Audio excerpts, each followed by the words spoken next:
Hello mga mami, nanay, or mama, paano nyo po masasabi na yung pera na nakadeposit dito sa bank account nyo o yung pera na hawak nyo ay sa inyo o yung pera na nasa pitaka nyo ay sa inyo?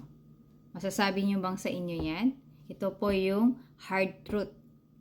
Ano man yung pera na nakadeposit dito, ano man yung pera na hawak ninyo, ano man yung pera na nasa pitaka ninyo, ay hindi po yan inyo.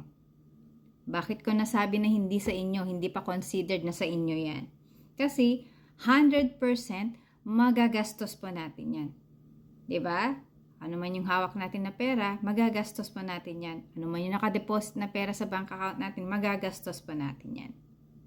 So, kailan mo ba masasabi, 'di ba? How can you say that the money is yours? There's only one way you can do that. Isang paraan lang para masabi mo na yung pera na meron ka ay iyo, by investing it. Kasi kapag naka-invest na po yung pera na yun, ibig sabihin, naka-invest po yun for your future. Para lang nakalaan yun para sa'yo. Kasi kapag hawak mo pa rin yan, 100% magagastos mo talaga yun eh. Kaya hindi mo pa yun masasabi na iyo.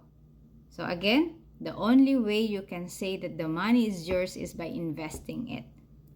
Dapat i-invest po natin yung pera na yun, either sa mutual funds, sa stock market, or anumang investment vehicle na pwede mong paglagyan sa pera mo. Para malaman mo kung ang what is right investment vehicle para sa'yo, ano ba yung tamang investment para sa'yo, be part of IMG. Bakit?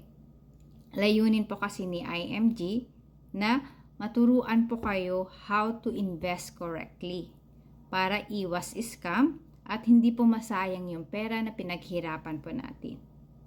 So, kasi nasa workshop 3 and workshop 4, paano mo bumapalago yung pera mo and how to plan for your retirement and how to plan for college fund po ng ating mga anak.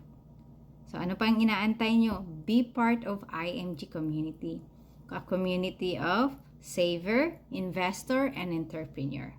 So, I hope naliwanagan po tayo dito sa video na to mga nanay or mommy or mama, no? Na yung pera pong hawak natin ay hindi mo masasabing iyo yan unless naka-invest po siya.